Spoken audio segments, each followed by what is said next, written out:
What is going on, everyone? We are back in our career with Trey Cash in Madden 16, and Season 1 has come to an end.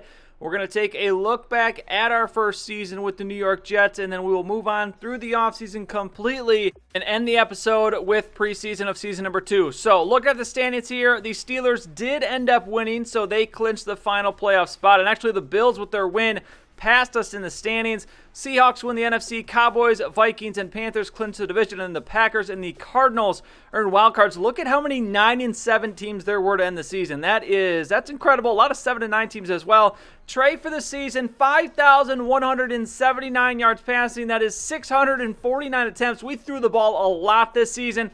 33 touchdowns, but 19 interceptions. That is way too many interceptions. 66 completion percentage is okay, not great. 323 yards per game, and we were sacked 46 times. Matt Forte, I'm really bummed he couldn't hit 1,000 yards. He got hurt the last, 3 games left in the season, so he couldn't hit 1,000 yards. Does get 6 touchdowns. Powell, 205 yards and 1 touchdown. Brandon Marshall, what a season for this guy, 105 receptions, and is going to end up with 1,500 yards receiving. If he does not win Best Wide Receiver, I am going to be pissed. Anunwa, 52 for 787. He missed some time, though, this season. He could have easily ended up a 1,000-yard receiver. Safarian Jenkins, 700 yards and 5 touchdowns. Nick, 677 and 4 touchdowns. Devin Smith is actually going to lead us in touchdowns with 6. Marshall only ends up with 5. Safarian Jenkins with 5. Hakeem Nicks with 4. Anunwa, Forte, and Mooney with 3. And then on defense, we don't see a lot of the defense, but these are the defensive numbers. David Harris leads with 125 tackles. Muhammad Wilkerson with 100 tackles to go along with 20 tackles for loss and 9.5 sacks to lead the team. 8 sacks for Sheldon Richardson. 5 for Steve McClendon. And then interceptions, Darrelle Revis leads us with 4, Harris with 3, and then Skrine House with 2, Miles with 1. League leaders, we actually do not end up with the most yards. Aaron Rodgers beats us out just barely, but look at the comparison. Well, we only had 11 more attempts than him, so it looks like he threw the ball quite a bit this year as well. He's going to have 24 more completions, though, and 6 more touchdowns. 39 for him is going to lead the league, tied with Marcus Mariota at 39, but look at Mariota, just 9 interceptions. Rodgers just 12, so us with 19 actually isn't going to be the league lead. Eli Manning threw 21, Jared Goff threw 20, but still 19, way too many interceptions. We got to cut down on that next year. And then sacks, we are up there on that list. Jameis Winston sacked 61 times, so that's not quite as bad with us at our 46, but still too many. Ben Roethlisberger, the quarterback we molded ourselves after, he was sacked 46 times as well. Jamal Charles leads the league with 1,300 yards rushing, almost 1,400. And Eddie Lacy, 21 rushing touchdowns.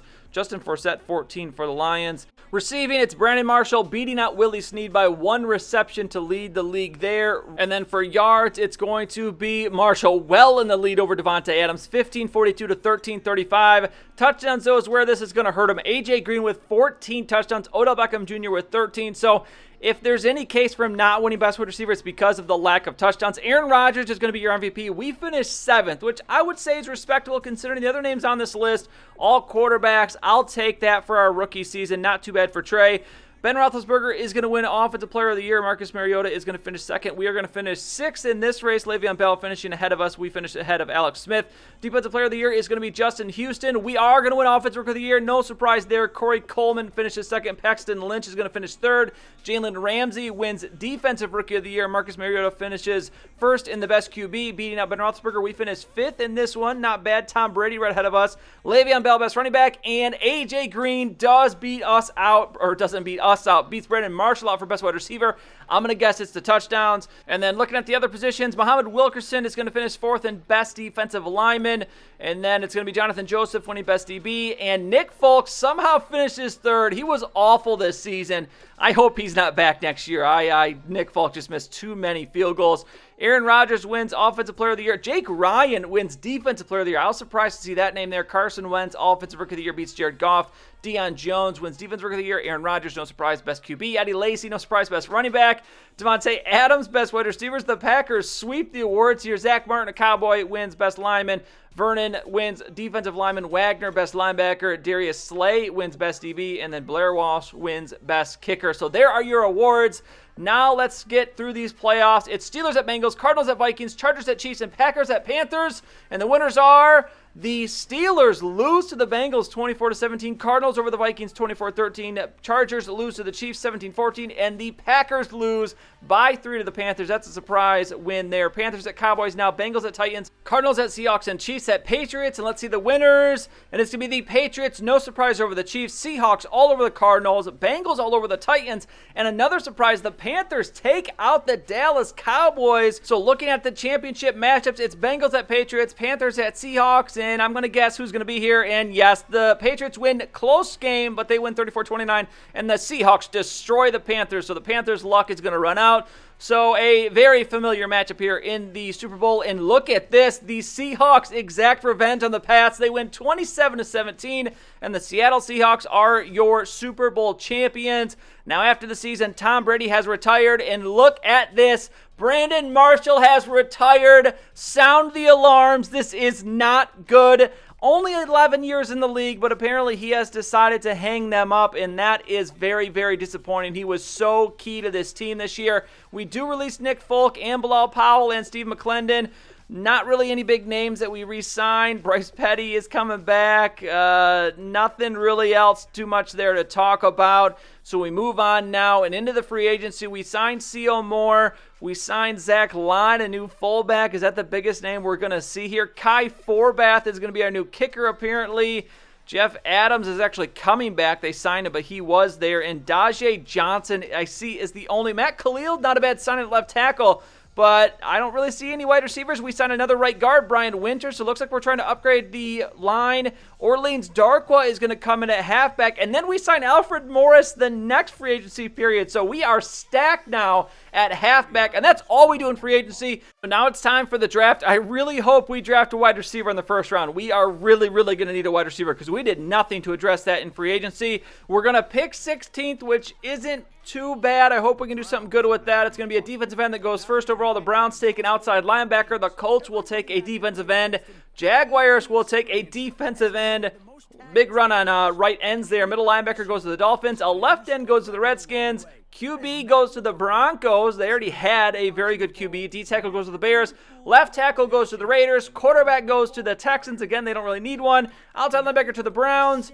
Tampa takes a corner. The Giants will take an outside linebacker. The Titans will take a halfback.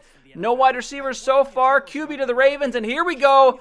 What are we going to do with this pick? Please take a wide receiver, and it's a right tackle. It's a right. I can't hate on it. It's good that they're addressing the offensive line. I just hope he's actually good. Now, our next pick in the second round, we take a cornerback, which I guess if that's our need. Now, we skip all the way to the 6th round, and look at this. We have just 4 picks in this draft, 1st, 2nd, 6th, and 7th. We do have all of our picks. No, we don't have a second rounder next year. So the Jets have obviously squandered their draft picks. So 6th round, we take a defensive tackle. So still have not addressed wide receiver. We finally do that in the 7th round. And here are the numbers. The right tackle is only a 73, so that is not going to help us. He at least has quick development, so hopefully he can get going on that. Sean Kelly, the corner, is only going to be a 66, and that's not going to help us at all. He's slow as well. Probably more of a safety. And then Spires at least has some okay speed, 92 speed, only 86 acceleration though, and then has okay route running and catching. Now looking at our rivals, the Patriots are going to grab a quarterback in the 1st round and then a wide receiver.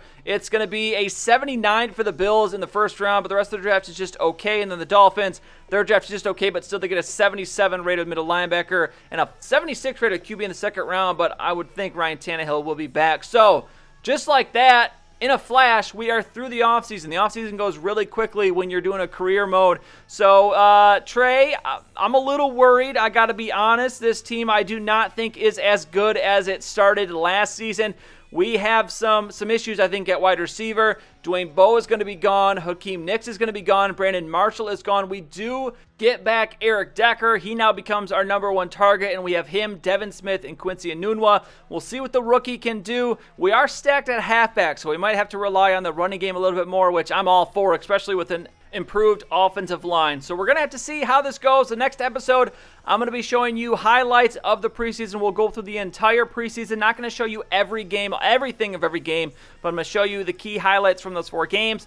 And then we will get right into season number 2. Trey is currently an 85 overall. Didn't touch on this. I forgot. We did get some XP for winning Rookie of the Year. We have 16,000. Well, 16,500. I'm going to wait and spend that at the end of the preseason because we'll be able to pick up some more XP doing the weekly training. So we should end up with over 20K that we can then use to upgrade Trey and see how high we can get him as we head into season number 2. So disappointing end of this first season. It was okay. It's just the first season of the Jets. Not a great team.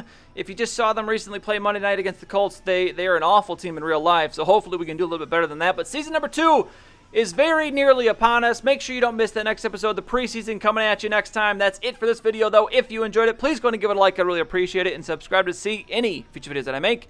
As always, thank you for watching, and I'll see you next time.